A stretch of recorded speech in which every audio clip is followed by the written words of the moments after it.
না জিনিসটা আমি বুঝাচ্ছি ভালো করে।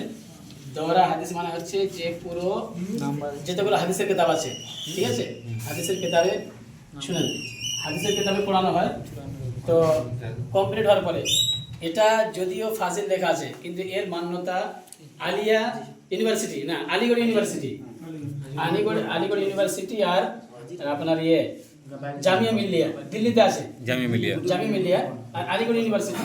আমরা এই দোহরা হাদিসের সার্টিফিকেট যদি নিয়ে যাই তো আমাদের কি হবে, মানে অ্যাডমিশন হবে, মাস্টার ডিগ্রিতে হবে। মানে আমরা আলিয়া ইউনিভার্সিটিতে আমরা শুধু এই মার্কশিট দিয়ে ওখানে ঢুকতে পারবো। মানে দেওবন্দের এটা মর্যাদা, মানে দেওবন্দের সার্টিফিকেট এটা মর্যাদা, বুঝতে পারছেন? এটা হলো আমার এই সার্টিফিকেট।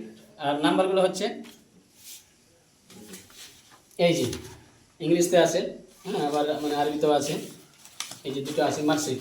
তো মার্কশিটগুলো হচ্ছে এই, ঠিক আছে, দেখতে পাচ্ছেন।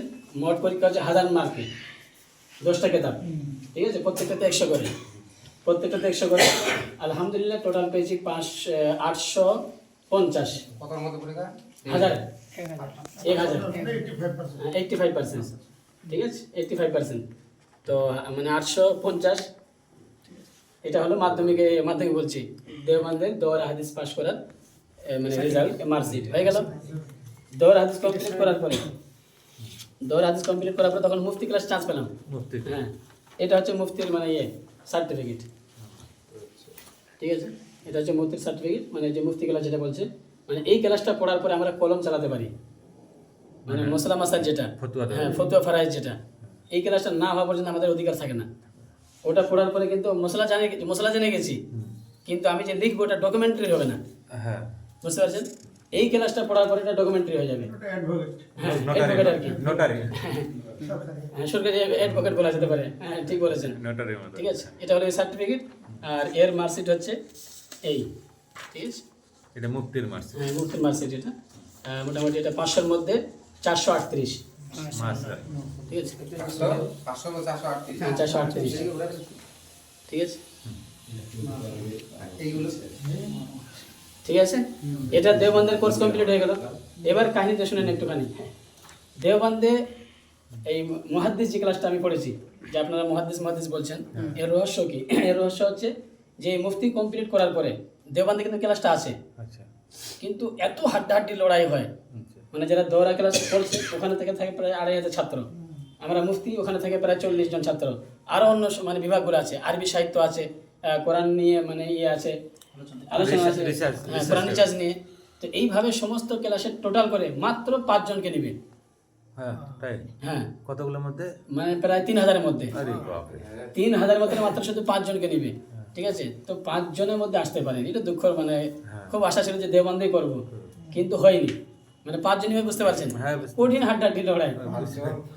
তো 3000-এর মধ্যে 5 জনের মধ্যে আসতে পারেনি, কিন্তু আল্লাহ তাআলা ফির একটা মেহেরবানি করেছেন, মানে মন খারাপ যে হয়তো বয়স এখন হালকা আছে, আরো পড়ার খুব জোশ ছিল, খালি পড়ে যায়, মানে যেহেতু বাড়িতে কোনো টেনশন ছিল না, বাড়ি বড় ছেলে যেহেতু না, আমার উপর দাদাগুলো আছে, ওরা বলছে তুমি বিন্দাস শুধু পড়ে যাও, যেহেতু পড়ার আছে।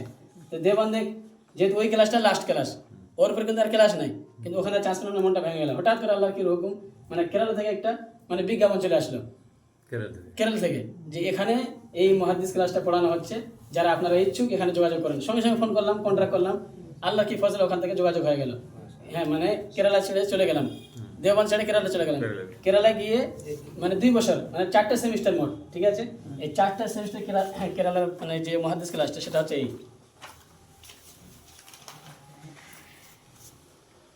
একটা সেমিস্টার কি 2 বছর? হ্যাঁ, 2 বছরে 6 মাস করে একটা সেমিস্টার। হ্যাঁ, এটা হচ্ছে ফার্স্ট সেমিস্টার, ঠিক আছে, 600-এর মধ্যে পরীক্ষা, প্রত্যেকটা সেমিস্টারে 600 করে, হ্যাঁ, প্রত্যেকটা সেমিস্টার 600 করে। 600, হ্যাঁ, 600-এর মধ্যে পেয়েছি আলহামদুলিল্লাহ এখানে 535, ঠিক আছে, মানে ফার্স্ট সেমিস্টারে 535 পেয়েছি আলহামদুলিল্লাহ। তারপরে এটা হয়ে গেল, তারপর থাকলো আপনার সেকেন্ড সেমিস্টারে একটু কমে গেছে, 600-এর মধ্যে 505, তাও ঠিকই আছে, ঠিক আছে, 505 হয়ে গেল। তারপরে আছে আপনার থার্ড সেমিস্টার, এটাতে 600-এর মধ্যে আছে 554, 554, ঠিক আছে, থার্ড সেমিস্টারে। তারপরে 600-এর মধ্যে এখানে আছে 500, মানে চতুর্থ সেমিস্টারে। হ্যাঁ, তো এই হলো মানে কেরালায় মানে মহাদিস যে ক্লাসটা করেছি, আর এটা হচ্ছে এই যে সার্টিফিকেট, ঠিক আছে? এই যে আরবিতে লেখা আছে, একটা ইংলিশতে আছে, দেখতে পারেন।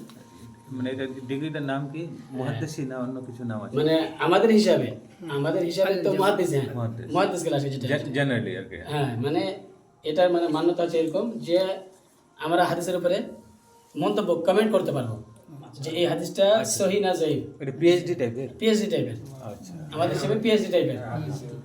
কথা বুঝতে পারছেন? মানে হাদিসটা আমরা ওইভাবে পড়াশোনা করেছি, মানে আমাদেরকে একটা করে হাদিস দিত প্র্যাকটিস করানোর জন্য।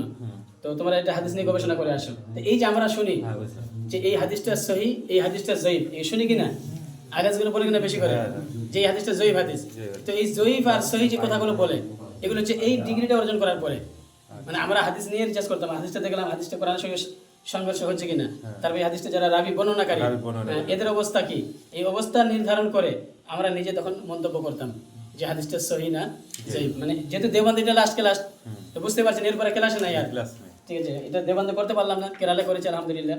তো এই সমস্ত আলহামদুলিল্লাহ আপনাদের দোয়ায় এগুলো পড়েছি। এগুলো পড়ার উদ্দেশ্যে কি জাতিকে সত্য কথা বলা, এগুলো পড়ে যদি জাতিকে মিথ্যা কথা বলি আর জাতিকে যদি অন্ধকারে রাখি তো এটা গাদ্দারি হবে। যারা আমার পিছনে পয়সা খরচ করেছেন, হ্যাঁ কমের পয়সা আমার পিছনে খরচ হয়েছে, তো আমি যদি শুধু সমাজের চাপের ভয় আর মানে সত্য কথাকে লুকিয়ে রাখি তাহলে এই সমস্ত ডিগ্রিকে পানি ফেলে দেওয়া দরকার। এগুলো মূল্য থাকবে বলেন? হ্যাঁ, এগুলো আগুন লাগিয়ে দেওয়া দরকার, কোনো মূল্য থাকবে না। আমি আল্লাহর কাছে কি জবাব দেবো যে আমি এতগুলো পড়াশোনা করলাম, আল্লাহ নবীর হাদিস ঘাটলাম, ফিকহ ঘাটলাম, কোরআনের তাফসীর ঘাটলাম, তারপরে যদি আমি একটা সত্য কথা যদি জাতির সামনে না দ্ব্যর্থহীন ভাষা যদি বলতে না পারি, হ্যাঁ আল্লাহ নবীর মেম্বার থেকে যদি না বলতে পারি, আল্লাহ নবীর মুসাল্লা থেকে যদি না বলতে পারি, তো এর থেকে হতাশাজনক, এর থেকে দুঃখজনক আমার জন্য কিছুই নেই। তো এই ছিল মানে কোরআন হাদিসের ডিগ্রি। এবার কথা হচ্ছে যে যেটা হয়ে গেছে আলহামদুলিল্লাহ। এগুলো আপনাদের মানে জানকারির জন্য, কেউ যদি আপনারা তো না জানতে কারো বিশ্বাস করতে জানি, আপনাদের দেখানোর প্রয়োজন ছিল না, তার একটা মনে তৃপ্তি দেওয়ার জন্য হ্যাঁ এতগুলো ডিগ্রি অর্জন করেছি। এলাকাকে ভালোবাসি, এলাকার জন্য একটা মহাব্বত আন্তরিকতা হয়ে গেছে গবেষণা থাকার কারণে। আমরা কখনো চাই না যে মানুষকে অন্ধকারে ঠেলে দিই বা জাহান্নামের দিকে ঠেলে দিই। সবসময় আমাদের টার্গেট হচ্ছে কোনো মানুষ যেন জাহান্নামে না যায় সামান্য মিস্টেকের কারণে, সামান্য ভুলের কারণে। এই আমাদের দরদ ব্যথা। তো এইভাবে আমরা এগুলো করেছি। জাযাকাল্লাহ, আপনারা সময় দিলেন। তো যেটা মূল উদ্দেশ্য সেটা ফটোটা শুনিয়ে দিলাম, তারপরে আপনার ডকুমেন্টসগুলো দেখিয়ে দিলাম।